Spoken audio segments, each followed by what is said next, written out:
RJD के supremo, RJD के नेता श्री लालू प्रसाद यादव जी ने एक समय था कि उन्होंने बैकवर्ड फॉरवर्ड का नारा देकर उस समय राजनीति में स्थापित हो गए थे। आरजेडी का जो चरित्र रहा है और आरजेडी का जो सोच रहा है, एजेंडा रहा है, इस टाइप का काम शुरू से करते हैं। जो सूबे के मुख्यमंत्री श्री नीतीश कुमार जी हैं, बिहार के मुख्यमंत्री जरूर हैं, लेकिन जो भी निर्णय लिया जा रहा है, हमारे नेता आदरणीय उपेंद्र कुशवाहा ने स्पष्ट रूप से कह दिया है कि ये मुख्यमंत्री जरूर है, लेकिन जो भी डिसीजन लिया जा रहा है ये आरजेडी का समझ ले के एजेंडा है। मतलब हिंदू के पर्व में जिस रूप से शिवरात्रि, जन्माष्टमी, रामनवमी, अन्य पर्व को आप एक तरफ जो है कि हटा रहे हैं, छुट्टी कैंसिल कर रहे हैं, और एक तरफ किसी खास समुदाय को खुश करने के लिए, वहीं ईद और बकरीद को लेकर बस आप समझ रहे हैं, किसी हम एक खास समुदाय को खुश कर दें। फिर इस तरह का तुष्टीकरण का राजनीति क्यों किया जाता है? हिंदू वोट नहीं देते हैं क्या आरजेडी को, जिस तरह से आप कह रहे हैं? बिहार ही नहीं, देश की जनता अपनी वोट की चोट से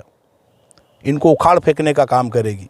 नमस्कार, मैं हूं सोनू और आप देख रहे हैं मीडिया दर्शन अखबार का यूट्यूब चैनल। आप देख सकते हैं कि जिस तरह से सरकारी छुट्टियों को लेकर बिहार में फिर से एक बार राजनीति होना शुरू हो चुका है। और ये मेरे साथ बात करने के लिए पूर्व में एनडीए के प्रत्याशी रह चुके हैं डेहरी विधानसभा के, और मैं बता दूं कि उपेंद्र कुशवाहा के हनुमान है रिंकू कुमार सोनी जी। जिस तरह से बिहार सरकार के द्वारा फिर से छुट्टी को लेकर, जो सरकारी छुट्टियां थी उसको लगातार जो 6 दिन की छुट्टियां थी 3 दिन का कर दिया गया है, सरकारी जो छुट्टियां थी उसको कम कर दिया गया है। क्या कहिएगा जो हिंदुओं का त्यौहार है उसको लेकर? देखिए, शुरू से ही ये आरजेडी का जो चरित्र रहा है और आरजेडी का जो सोच रहा है, एजेंडा रहा है, इस टाइप का काम शुरू से करते आ रही है। आपको हम बता दें कि अभी 2-3 दिन पहले भारत सरकार के केंद्रीय गृह राज्य मंत्री आदरणीय नित्यानंद राय जी हमारे नेता के आवास पर, आदरणीय नेता श्री उपेंद्र कुशवाहा जी के आवास पर आए थे और सामूहिक रूप से उन्होंने मीडिया में आके बयान दिया था कि जो सूबे के मुख्यमंत्री श्री नीतीश कुमार जी हैं, बिहार के मुख्यमंत्री जरूर हैं, लेकिन जो भी निर्णय लिया जा रहा है वो आरजेडी के एजेंट जनता दल यूनाइटेड का अब वो रहा ही नहीं। हमारे नेता आदरणीय उपेंद्र कुशवाहा ने स्पष्ट रूप से कह दिया है कि ये मुख्यमंत्री जरूर है, लेकिन जो भी डिसीजन लिया जा रहा है ये आरजेडी का समझ ले के एजेंडा है। मतलब आप आरोप लगा रहे हैं कि वो कठपुतली हैं? बिल्कुल बिल्कुल, दूसरे के इशारे पर काम हो रहा है। बिल्कुल बिल्कुल। आप अच्छा आप देख लीजिए ना, आपको बता दे जो अभी आपने बोला कि जो हिंदू का पर्व है और हिंदू के पर्व में जिस रूप से शिवरात्रि, जन्माष्टमी, रामनवमी, अन्य पर्व को आप एक तरफ जो है कि हटा रहे हैं, छुट्टी कैंसिल कर रहे हैं, और एक तरफ किसी खास समुदाय को खुश करने के लिए, वहीं ईद और बकरीद को लेकर बस आप समझ रहे हैं, किसी हम एक खास समुदाय को खुश करने के लिए इस टाइप के डिसीजन आज नहीं, आज पीछे में भी जाइएगा, बैक में भी जाइएगा, तो आरजेडी का इस टाइप का मतलब सोच और इस टाइप का एजेंडा उनका रहा है। आखिर इस तरह का तुष्टीकरण का राजनीति क्यों किया जाता है? हिंदू वोट नहीं देते हैं क्या आरजेडी को, जिस तरह से आप कह रहे हैं? देखिए, बता दे रहे हैं, अभी आप ठीक बोले कि 2024 और 2025 जो चुनाव आने वाला है, आपको बता दें कि बिहार की जनता नहीं, देश की जनता, आपको बता दें कि दोबारा से भारत के यशस्वी प्रधानमंत्री श्री नरेंद्र भाई मोदी जी को पूरा मन बना चुकी है उनको दोबारा से लाने के लिए। और जनता जो है, बिहार ही नहीं देश की जनता अपनी वोट की चोट से इनको उखाड़ फेंकने का काम करेगी।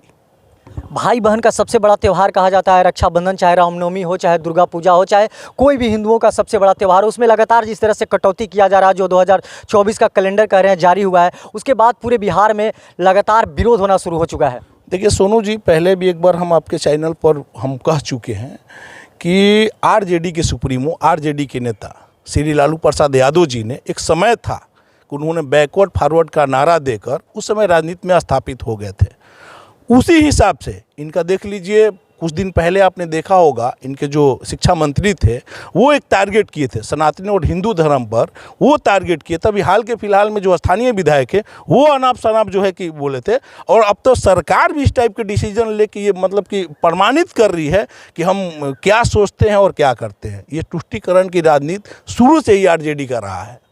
लगातार इस तरह से, जिस तरह से आप बता रहे हैं, जिस तरह से आरजेडी नेताओं के द्वारा देखे होंगे कि इस तरह से बयानबाजी दिया जाता है, और खुद सूबे के जो मुख्यमंत्री हैं नीतीश कुमार, इनके द्वारा भी जिस तरह से कुछ दिन पहले आपने देखा होगा कि जो उन्होंने जिस तरह से बयान दिया था महिलाओं को लेकर, काफ़ी अपमानित करने का उन्होंने प्रयास किया था। इसके बाद पूरे देश में भूचाल आ गया था एक बार से।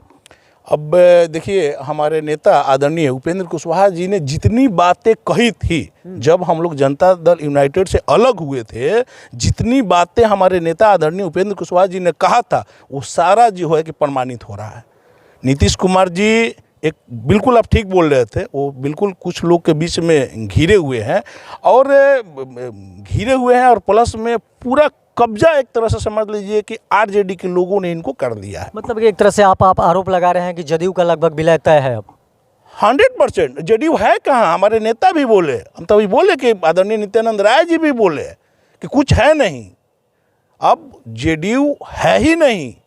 हाँ, आरजेडी है, और आरजेडी आप देखिए ना किस रूप से वो फैसला ले रही है, किस रूप से वो काम कर रही है, उसकी उनको भी आपको बता दें, हम बोल ही रहे हैं कि बिहार की जनता नहीं, पूरा देश की जनता वोट की चोट से जवाब देने के काम करेगी। जैसे कि अभी आपने सुना, उपेंद्र कुशवाहा के ये हनुमान हैं और डेहरी में पूर्व प्रत्याशी एनडीए के रह चुके हैं। और मैं बता दूं कि जिस तरह से इन्होंने बागी हो चुके हैं, लगातार इन्होंने सवाल खड़े कर रहे हैं बिहार सरकार पर, और साफ तौर पे जो सूबे के मुख्यमंत्री हैं नीतीश कुमार, उन पर ये सवाल खड़े कर रहे हैं। कह रहे हैं कि मुख्यमंत्री जी मुख्यमंत्री तो जरूर हैं, मगर एक कठपुतली है, उनके इशारों पर नचाया जा रहा है। जिस तरह से हिंदुओं को, त्योहारों को, छुट्टी को लेकर कटौती किया जा रहा है, वहीं एक समुदाय को खुश करने के लिए, वोट बैंकिंग की राजनीति करने के लिए जिस तरह से ईद को लेकर जिस तरह से आरोप और प्रत्यारोप लगा रहे हैं, जो 2 दिन की छुट्टियां थी ईद और बकरीद को, उसे बढ़ाकर 3 दिन का कर दिया गया है 2024 कैलेंडर के अनुसार। बाकी तमाम आप ऐसे ही खबर देखने के लिए हमारे साथ बने रहिए। तब तक के लिए दीजिए इजाजत, धन्यवाद।